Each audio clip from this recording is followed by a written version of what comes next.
আকাশবাণী খবর পড়ছি প্রিয়া বিশ্বকর্মা। প্রথমে বিশেষ খবর। প্রধানমন্ত্রী বলেছেন, ভারতকে বিশ্বমঞ্চে এক সম্ভাবনাময় রাষ্ট্র হিসেবে তুলে ধরতে হবে। নতুন দিল্লিতে ইটি ওয়ার্ল্ড লিডার্স ফোরামে ভাষণ দেন তিনি। ক্ষতিকারক রাসায়নিকবিহীন, পুনর্নবীকরণযোগ্য এবং সুস্থায়ী বৈদ্যুতিন সরঞ্জাম তৈরিতে সরকার নতুন প্রকল্পের সূচনা করবে বলে ইলেকট্রনিক্স ও তথ্য প্রযুক্তি মন্ত্রী অশ্বিনী বৈষ্ণব জানিয়েছেন। কেন্দ্রীয় বিজ্ঞান ও প্রযুক্তি মন্ত্রী ড জিতেন্দ্র সিং অর্থনীতি, পরিবেশ ও কর্মসংস্থানের লক্ষ্যে জৈব প্রযুক্তি নীতি 2024 প্রকাশ করেছেন। প্যারালিম্পিক্সে ব্রোঞ্জ পাওয়ায় রুবিনা ফ্রান্সিসকে অভিনন্দন জানিয়েছেন রাষ্ট্রপতি ও প্রধানমন্ত্রী। ভারতের হিমাংশী টোকাস দক্ষিণ কোরিয়ায় এশিয়ান ক্যাডেট এবং জুনিয়র জুডো চ্যাম্পিয়নশিপে রূপো পেয়েছেন। আসছে বিস্তারিত খবরে।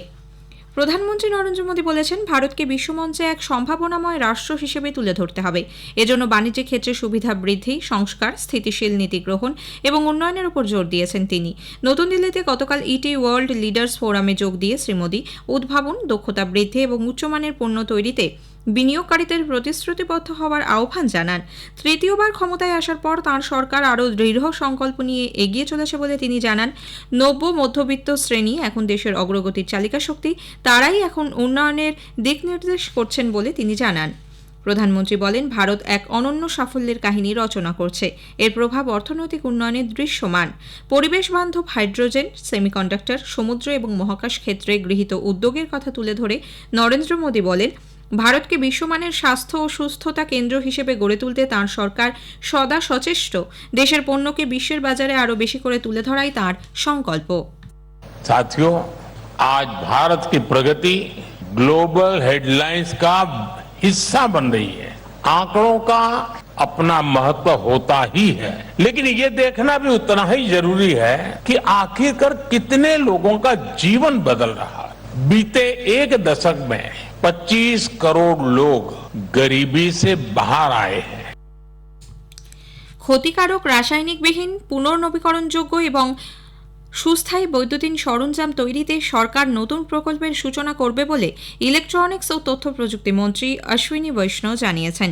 ইটি ওয়ার্ল্ড লিডার্স ফোরামে অংশ নিয়ে তিনি বলেন, ভারতে ব্যবহৃত মোবাইল ফোনের 99% দেশে তৈরি।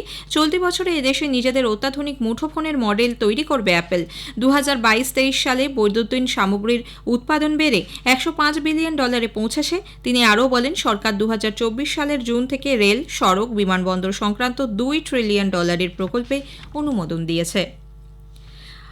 কলকাতার আরজিকর হাসপাতালে মহিলা চিকিৎসককে ধর্ষণ এবং খুনের ঘটনায় দেশজুড়ে প্রতিবাদ বিক্ষোভের মধ্যেই প্রধানমন্ত্রী নরেন্দ্র মোদী বলেছেন, নারী নির্যাতন রুখতে আইনগুলিকে আরও সক্রিয় করে তোলা প্রয়োজন।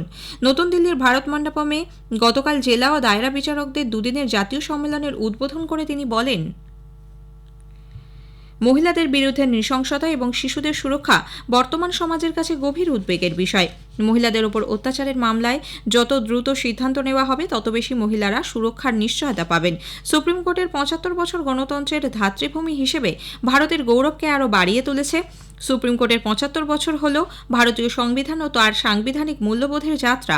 জরুরি অবস্থার অন্ধকার সময়েও সুপ্রিম কোর্ট দেশবাসীর মৌলিক অধিকারের গ্যারেন্টি দিয়েছে এবং প্রতিবার জাতীয় স্বার্থে সুপ্রিম কোর্ট জাতীয় অখণ্ডতা রক্ষা করেছে। ভারতের মানুষ কখনো সুপ্রিম কোর্ট বা ভারতীয় বিচার ব্যবস্থা নিয়ে প্রশ্ন তোলেননি। ভারতের প্রধান বিচারপতি ডিওয়াই চন্দ্রচূড় বলেন, এই সম্মেলন এবছর মার্চ মাসে কচ্ছে অনুষ্ঠিত অল ইন্ডিয়া ডিস্ট্রিক্ট জাজেস কনফারেন্সের একটি ধারাবাহিক সম্মেলন। ভারতীয় বিচার বিভাগ ও আইনি ব্যবস্থা এবং আইন ও সমাজের কাঠামোর মধ্যে বিচার বিভাগের ভূমিকা নিয়ে এখানে বিস্তারিত আলোচনা হয়েছিল। এই সম্মেলন জেলা বিচার বিভাগ এবং অন্য সবার মধ্যে সম্পর্ক সহজতর করবে। প্রধান বিচারপতি বলেন, জাতীয় বিচার বিভাগীয় তথ্য গ্রিডের পরিসংখ্যান থেকে জানা যায়, জেলা বিচার বিভাগ প্রায়শই আইনের সঙ্গে একজন মামলাকারীর যোগাযোগের চূড়ান্ত বিন্দু। সম্মেলনের সূচনা করে কেন্দ্রীয় আইন ও বিচারমন্ত্রী অর্জুন রাম মেঘওয়াল জানান, তৃতীয় পর্যায়ের এই কোর্টের আওতায় প্রায় 7,200 কোটি টাকা বরাদ্দ করা হয়েছে, যার মধ্যে ক্লাউড প্রযুক্তি, কৃত্রিম বুদ্ধিমত্তা ইত্যাদিও রয়েছে। সামাজিক ন্যায় ও ক্ষমতায়ন প্রতিমন্ত্রী রামদাস আঠাওয়ালে জানিয়েছেন, ছাত্র যুব সমাজকে নেশামুক্ত করতে কেন্দ্রীয় সরকার দেশের 262টি জেলায় নেশামুক্তি অভিযান শুরু করেছে। কলকাতায় গতকাল নেশামুক্তি অভিযান শীর্ষক একটি অনুষ্ঠানে যোগ দিয়ে তিনি বলেন, বাজেটে সরকার এর জন্য 1,65,492 কোটি টাকারও বেশি বরাদ্দ করেছে। গতকাল বিকেলে রাজভবনে ভগবান মহাবীরের নির্বাণ দিবস উপলক্ষে শান্তি ও অহিংসার উপর আয়োজিত এক আলোচনা চক্রেও তিনি অংশ নেন। কেন্দ্রীয় বিজ্ঞান ও প্রযুক্তি মন্ত্রী ডক্টর জিতেন্দ্র সিং অর্থনীতি, পরিবেশ ও কর্মসংস্থানের লক্ষ্যে জৈব প্রযুক্তি নীতি 2024 প্রকাশ করেছেন। নতুন দিল্লিতে গতকাল তিনি সাংবাদিকদের জানান, এই নীতি দেশে উচ্চ দক্ষতা সম্পন্ন জৈব উৎপাদন সুনিশ্চিত করবে। খাদ্য, জ্বালানি ও স্বাস্থ্যের মতো গুরুত্বপূর্ণ ক্ষেত্রগুলিতেও এর প্রভাব পরিলক্ষিত হবে। শ্রী সিং জোর দিয়ে বলেন, রাষ্ট্রায়ত্ত বেসরকারি অংশীদারিত্ব মডেল এই নীতি বাস্তবায়নে উল্লেখযোগ্য ভূমিকা নেবে। উল্লেখ্য, কেন্দ্রীয় মন্ত্রিসভা গত 24শে আগস্ট এই বায়ো E3 নীতিতে অনুমোদন দেয়। খবর শুনছেন আকাশবাণী থেকে।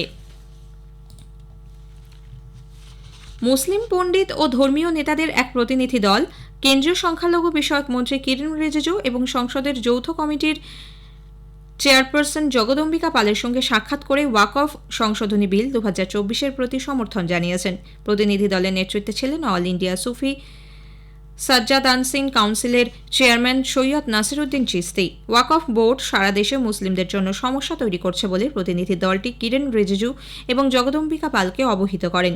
যৌথ সংসদীয় কমিটির ওপর পূর্ণ আস্থা রেখে তাঁরা বলেন, এই সমস্যার নিরসনে যথোপযুক্ত পদক্ষেপ নেওয়া হবে। নির্বাচন কমিশন হরিয়ানা বিধানসভা নির্বাচনের দিন পরিবর্তন করেছে। 1 অক্টোবরের পরিবর্তে 5 অক্টোবর ভোট নেওয়া হবে।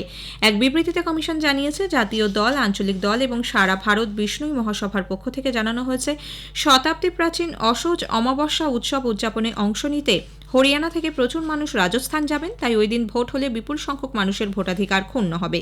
কমিশন আরও জানিয়েছে, হরিয়ানা এবং জম্মু কাশ্মীরের ভোট গণনা 4 অক্টোবরের পরিবর্তে 8 অক্টোবর অনুষ্ঠিত হবে। কেন্দ্রীয় আয়ুষ মন্ত্রী প্রতাপ রাও যাদব বলেছেন, আগামী 5 বছরে 10টি নতুন আয়ুষ প্রতিষ্ঠান খোলা হবে। প্রতিটি ঘরে আয়ুর্বেদকে পৌঁছে দেওয়ার জন্য প্রধানমন্ত্রীর স্বপ্ন পূরণে মন্ত্রক যে প্রতিশ্রুতিবদ্ধ, সে কথাও তিনি জোর দিয়ে বলেন। নতুন দিল্লির অল ইন্ডিয়া ইনস্টিটিউট অফ আয়ুর্বেদে এক অনুষ্ঠানে তিনি বলেন, যোগ ও আয়ুর্বেদের প্রতি বিশ্বের দৃষ্টিভঙ্গিতে পরিবর্তন এসেছে এবং তাদের গ্রহণযোগ্যতাও দ্রুত গতিতে বৃদ্ধি পাচ্ছে। লাওসের বকেও প্রদেশের golden triangle special economic zone SEZ এর সাইবার দুর্নীতি কেন্দ্রে আটকে পড়া 47 জন ভারতীয়কে উদ্ধার করেছে এদেশের দূতাবাস। এক সোশ্যাল মিডিয়া পোস্টে দূতাবাস জানায়, লাওস কর্তৃপক্ষ 29 জনকে তাদের হাতে তুলে দেয়, বাকি 18 জন দূতাবাসের সরাসরি যোগাযোগ করেন। ওই বিশেষ অর্থনৈতিক অঞ্চলে বেআইনি কার্যকলাপ হতো বলে খবর। লাওসে ভারতীয় রাষ্ট্রদূত প্রশান্ত আগরওয়াল জানিয়েছেন, তিনি ভিয়েন্তিনে উদ্ধার হওয়া ভারতীয়দের সঙ্গে কথা বলেছেন। ইউক্রেনের রাষ্ট্রপতি ভলোদিমির জেলেনস্কি বিমান বাহিনীর কমান্ডার মাইকোলা ওলেসচুককে পদ থেকে সরিয়ে দিয়েছেন। সোশ্যাল মিডিয়ায় এক পোস্টে জেলেনস্কি একথা জানিয়েছেন, তবে এর পেছনে কারণ সম্পর্কে কিছু জানাননি তিনি। লেফটেন্যান্ট জেনারেল আনাতোলি ক্রিভনোস্কো সাময়িকভাবে বিমান বাহিনীর কমান্ডারের দায়িত্ব পালন করবেন। রাষ্ট্রপতি দ্রৌপদী মুর্মু, প্রধানমন্ত্রী নরেন্দ্র মোদী এবং কেন্দ্রীয় যুব বিষয়ক ও ক্রীড়া মন্ত্রী ডক্টর মনসুখ মান্ডভিয়া প্যারিস প্যারালিম্পিক্সে মহিলাদের 10 মিটার এয়ার পিস্তল SH1 এর ফাইনালে ব্রোঞ্জ পাওয়ায় রুবিনা ফ্রান্সিসকে অভিনন্দন জানিয়েছেন। সোশ্যাল মিডিয়ায় এক পোস্টে রাষ্ট্রপতি বলেন, রুবিনার এই সাফল্য সকলকে অনুপ্রাণিত করবে। প্রধানমন্ত্রী বলেছেন, দেশের জন্য এ এক গর্বের মুহূর্ত। তাঁর মনঃসংযোগ, সংকল্প এবং অধ্যবসায়ে তাঁকে এই কৃতিত্বের অধিকারী করেছে।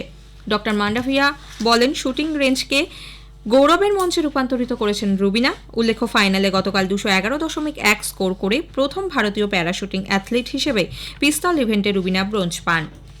প্যারিস প্যারালিম্পিক্সে ভারতীয় ক্রীড়াবিদরা আজ পদক জয়ের লক্ষ্যে খেলতে নামবেন। পুরুষদের শটপুটের F40 বিভাগের ফাইনালে দুপুরে মাঠে নামবেন রবি রাঙ্গোলি। রাতে পুরুষদের হাই জাম্প T47 ইভেন্টের ফাইনালে খেলবেন নিশাত কুমার। সুহাস ইয়াথিরাজ এবং সুকান্ত কদম পুরুষদের সিঙ্গলসের SL4 ব্যাডমিন্টনের সেমিফাইনালে পরস্পরের মুখোমুখি হবেন। ট্র্যাক অ্যান্ড ফিল্ড অ্যাথলিটরাও আজ পদক জয়ের লক্ষ্যে মাঠে নামবেন। বর্তমানে ভারত 1টি সোনা, 1টি রূপো এবং 3টি ব্রোঞ্জ সহ মোট 5টি পদক নিয়ে তালিকার 22তম স্থানে রয়েছে। দক্ষিণ কোরিয়ার মুংইয়ংয়ে এশিয়ান ক্যাডেট এবং জুনিয়র জুডো চ্যাম্পিয়নশিপে মহিলাদের 63 কেজি বিভাগে রূপো পেয়েছেন ভারতের হিমাংশী টোকাস। 19 বছরের হিমাংশী খেলো ইন্ডিয়া অ্যাথলিট। 4 দিনব্যাপী জুডো চ্যাম্পিয়নশিপ আজ শেষ হচ্ছে। শেষ করার আগে খবরের বিশেষ কিছু অংশ আরও একবার। প্রধানমন্ত্রী বলেছেন, ভারতকে বিশ্বমঞ্চে এক সম্ভাবনাময় রাষ্ট্র হিসেবে তুলে ধরতে হবে। ক্ষতিকারক রাসায়নিকবিহীন পুনর্নবীকরণযোগ্য এবং সুস্থায়ী বৈদ্যুতিন সরঞ্জাম তৈরিতে সরকার নতুন প্রকল্পের সূচনা করবে বলে ইলেকট্রনিক্স ও তথ্য প্রযুক্তি মন্ত্রী জানিয়েছেন। খবর শেষ হলো।